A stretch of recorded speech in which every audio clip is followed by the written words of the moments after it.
Hi! இன்னைக்கு நம்ம சேனல்ல பச்சரிசி மாவுல அதிரசம் எப்படி பண்றதுன்னு அம்மா சொல்லிக் கொடுக்க போறாங்க. வாங்க பார்க்கலாம். இப்போ அதிரசத்துக்கு இன்னைக்கு மாவு எப்படி தயார் பண்ணுறது அப்படின்னு நான் சொல்கிறேன். இப்போ இந்த அரிசியை ஒரு 20 நிமிஷம் ஊற வச்சு தண்ணி இல்லாமல் இந்த மாதிரி கண்ணு தட்டில் போட்டு நல்லா வடிச்சிடணும். வடியை விட்டு உடைய வச்சிட்டிங்கன்னா இப்படி நல்லா உணர்ந்துடும். இப்போ இதை கொஞ்சம் மாவாக அரைச்சிக்கிறணும். அரைச்சி வச்சுட்டு அதுக்கப்புறம் தான் இதுக்கு தேவையானது பாகு காய்ச்சறது, இதுக்கு என்னென்ன போடணுன்றதை நான் அப்புறம் சொல்கிறேன். இப்போ இதை மாவை அரைக்கணும். இப்போ அரிசியை ஏற்கனவே நான் ஊற வச்சு வடித்து உணர வச்சுருந்தேன். அதிரசத்துக்கு ஏற்கனவே சொல்லியிருந்தேன் உங்களுக்கு. இப்போ அந்த அரிசியை ரைஸ் மில்லில் கொடுத்து ஈர அரிசியாகவே அரைச்சி கொடுத்துருவாங்க இப்போல்லாம். அந்த மாதிரி இப்போ அரைச்சி வாங்கிட்டு வந்திருக்கு. இந்த பாருங்கள், ரொம்ப நைஸாக இருக்காது, ஓரளவாக இருக்கும். இப்போ இது அதிரசத்துக்குன்னு சொல்லி அரைச்சி வாங்கிட்டு வந்தாச்சு. இப்போ மாவு ரெடியாக இருக்குது. இப்போ அந்த அரிசியில் பொடி பண்ணி போடுறது 3 கிராம்பு, ஒரு அரை துண்டு சுக்கு, 4 ஏலக்காய், ஒரு 6 மிளகு, 1 டீஸ்பூனு எள்ளு. இப்போ இதை 4ஐயும் பொடி பண்ணிக்கிறணும். சுக்கு, கிராம்பு, ஏலக்காய், மிளகு, இது 4ஐயும் பொடி பண்ணிக்கிறணும். இப்போ நான் அதை நான் சொன்னது மாதிரி இப்போ பொடி ஆக்கி வச்சுருக்கேன். நல்லா நுணுக்கி அதை பவுடர் ஆக்கி வச்சுருக்கேன். இப்போ அதிரசத்துக்கு தேவையான மண்டவெல்லம் நான் எடுத்து வச்சுருக்கேன். அது இப்போ 350 கிராம். இதுதான் பாகு காய்ச்சணும். அந்த 3/4 கிலோ அரிசிக்கு 350 கிராம் வெல்லத்தை போட்டு நம்ம பாகு காய்ச்சணும். இப்போ பாகு காய்ச்சறதுக்கு ஒரு டம்ளர் மட்டும் சின்ன டம்ளரில் தண்ணி. இப்போ வெல்லம் பாகா காய்ச்சறதுக்கு ஒரு டம்ளரு சின்ன டம்ளரில் தண்ணி எடுத்திருக்கேன். பாகை காய்ச்சுவோம். இப்போ பாகு காய்ச்சறதுக்கு ஒரு பாத்திரத்தில் வெல்லத்தை போட்டு ஒரு டம்ளர் நான் எடுத்து வச்ச தண்ணியை இதில் ஊற்றிருக்கேன். இப்போ அடுப்பில் வச்சு இதை முருகாமல் காய்ச்சணும். இந்த பாகு நல்லா அடுப்பை குறைச்சி வச்சே காய்ச்சணும். இது காய்ச்சறது நல்லா தேன் மாதிரி வரணும். அப்படி வர்றதை ஒரு கிண்ணத்தில் இங்கே தண்ணி வச்சுருக்கேன் பக்கத்தில். ஒரு கிண்ணத்தில் தண்ணி வச்சுருக்கேன். இந்த கிண்ணத்தில் அந்த பாகை இதில் ஒரு சொட்டு விடும்போது அது ஒரு 5 நிமிஷமாக அது கரையக்கூடாது. அப்போ தான் அது பாகு பக்குவம் வந்துருச்சுன்னு அர்த்தம். அந்த டயத்தில் எடுத்து நம்ம மாவில் ஊற்றி அது எந்த அளவில் பாகு பத்துதோ அந்த அளவில் நம்ம மாவுக்கு ஊற்றி கிண்டணும். கட்டி இல்லாமல் இதை 1-2 கட்டியாக இருந்தாலும் அதை நம்ம நல்லா அந்த கரண்டிட்டு அப்படியே இது பண்ணி விட்டு நசுக்கி விடணும். இது பொங்க விடாமல் பார்த்துக்கிறணும்.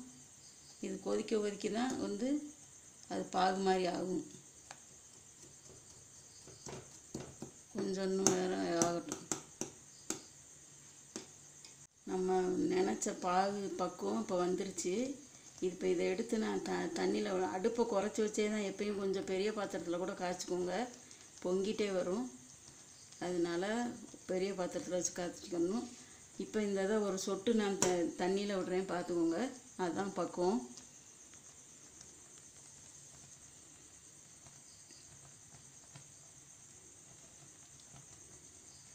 இந்த மாதிரி தேன் மாதிரி தண்ணியில் கரையாமல் நிற்கணும். இதுதான் அதிரசத்துக்கு பாகு பக்குவம். இப்போ நம்ம அடுப்பை அமர்த்திடலாம். இப்போ நம்ம நுணுக்கி வச்ச பொடியை இதில் சேர்த்துடணும் இந்த மாவில். அதுக்கடுத்து எள்ளு. இப்போ எள்ளையும் இதில் சேர்த்துடணும்.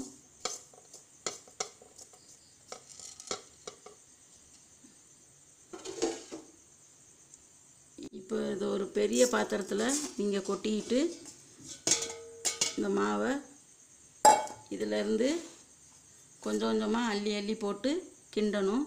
இப்போ நம்ம பாகை ஊற்றணும்.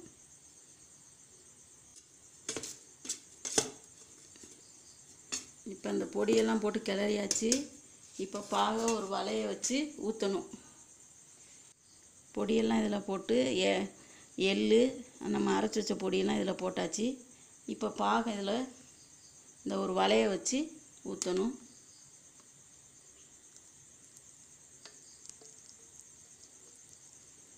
மொத்தமாக ஊற்றிடாதீங்க, எந்த அளவில் இருக்குன்னு பார்த்துட்டு தான் நீங்கள் ஊற்றணும். மீதி இருந்தால் கூட நீங்கள் வேறு எதுக்காவது யூஸ் பண்ணிக்கலாம்.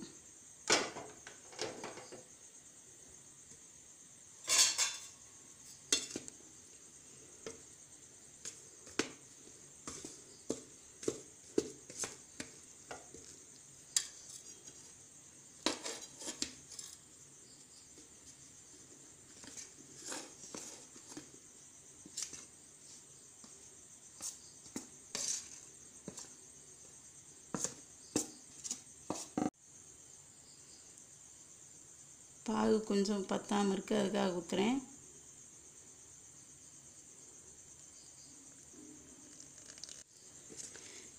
இந்த பாகு வந்து கிண்டி வச்சிட்டோம்னா 2 நாளைக்கு இந்த மாவு ஊறணும். 3ஆவது நாளைக்கு எடுத்து சுட்டுக்கலாம்.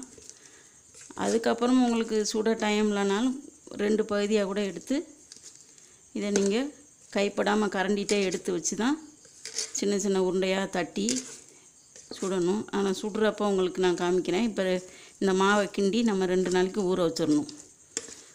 இப்போ கைப்படாமல் தான் இதை கிண்டணும், அது கெட்டு போகாமல் இருக்கும். இந்த மாவு ஒரு இறுக்கிய மூடியை போட்டு அடைச்சிடக்கூடாது, ஒரு துணியை வச்சு கட்டி வச்சிடணும்.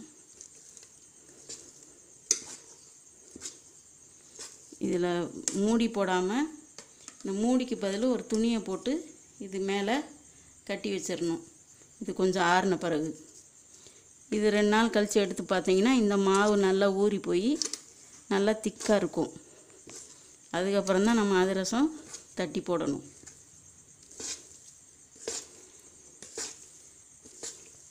இப்போ இது ஜவ்வு மாதிரி நல்லா வரும். இதுதான் அந்த பாகோட பக்குவம். இது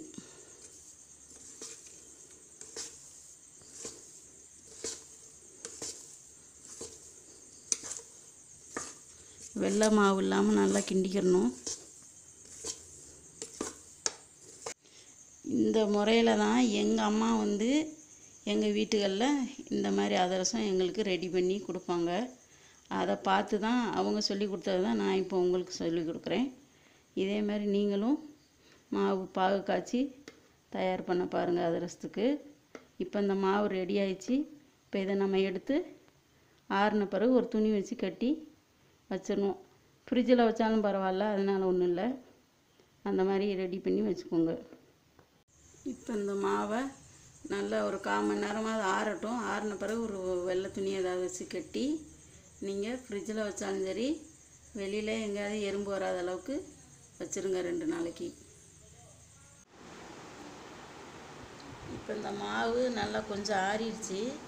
இப்போ நம்ம வந்து கொஞ்சம் சோடா உப்பு லேசாக போட்டால் போதும். இப்போ சோடா உப்பு போட்டாச்சு. இதை நல்லா கிண்டி இப்போ நம்ம ஒரு துணியை வச்சு கட்டி வச்சிடணும். இதை கிண்டிக்கிடுவோம். இப்போ சோடா உப்பு ஏன் ஆறின பிறகு போடுறோம்னா, சூடாக இருக்கும்போது போட்டோம்னா ரொம்ப மாவு பொங்க ஆரம்பிக்கும். அதனால் நம்ம கொஞ்சம் ஆறின பிறகு போட்டு கிண்டி வச்சிடலாம். ஆனால் 2 நாள் இது ஊறணும் மாவு. இப்போ நம்ம ஊற்றின பாகு கரெக்டாக இருக்குது.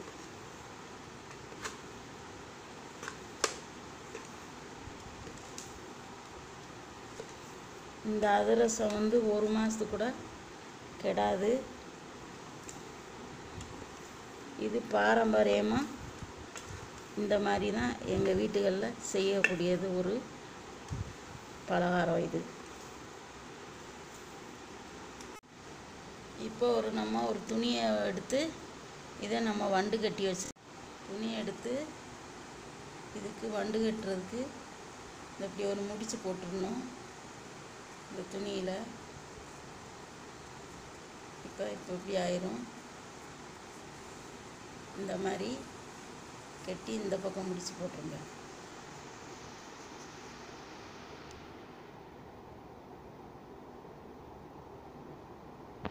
இது 2 நாளைக்கு எறும்பு வராமல் எறும்பு சாப்பீஸ் கூட ரவுண்டு பண்ணி போட்டு வச்சுக்கோங்க. இந்த மாவெல்லாம் செய்கிறதுக்காக நல்லா குண்டு அரிசியாக கடையில் கேட்டு வாங்குங்க. பொடி அரிசினா அது சாப்பாடுக்குள்ளது, மாவுக்குன்னா குண்டு அரிசி கொடுங்கன்னு சொல்லி கேட்டிங்கன்னா குண்டு பச்சரிசி தருவாங்க. அதில் தான் மாவு அரைக்கிறதுக்கெல்லாம் வச்சுக்கிறலாம். இப்போ 2 நாள் ஊறட்டும். இப்போ மாவு ஊறி 2 நாள் ஆச்சு. இன்றைக்கி எடுத்து அதிரசம் சுட போகிறோம். அந்த மாவு எந்த பக்குவத்தில் இருக்குதுன்னு பார்த்துக்கோங்க. இப்போ கரண்டியை குத்தி வச்சா அப்படியே மாவு இலக்கமாக இருக்குது பாருங்கள். இப்போ நம்ம சுடுறதுக்கு தேவையான மாவை கரண்டிட்டு கைட்டு உழப்பாமல் கரண்டிட்டு எடுத்து வேறு பாத்திரத்தில் வச்சு தான் கொஞ்சம் கொஞ்சமாக எடுத்து சின்ன சின்னதாக சுடணும். இப்போ நம்ம மாவை எடுத்துட்டு எண்ணெயெல்லாம் காய வச்சுட்டு சுடுறதை காமிப்போம். இப்போ இதில் கொஞ்சமாக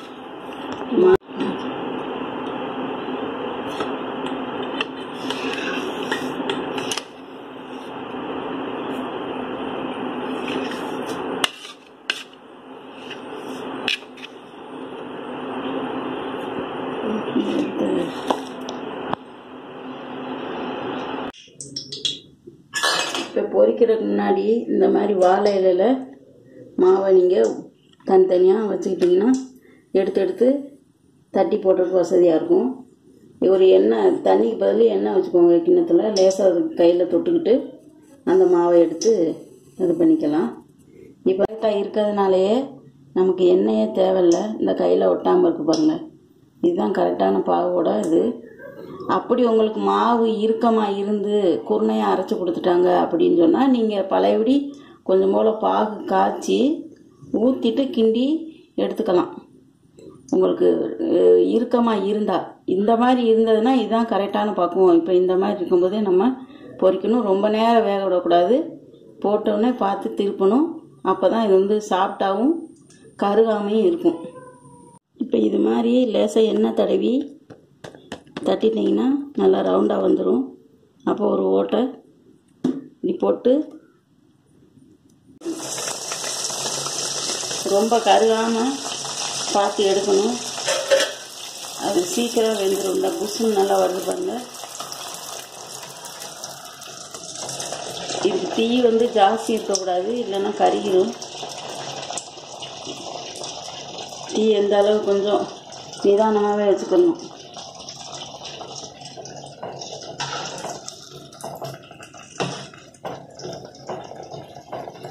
இந்த வடிவமைப்போட நல்லா கரெக்டாக எடுக்கணும்.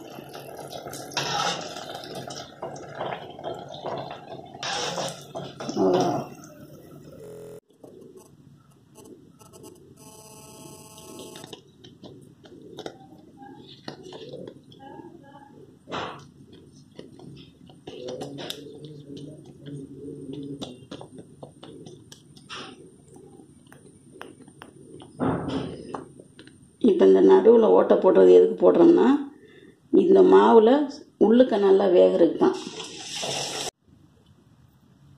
இப்போ இது மாதிரி வயறு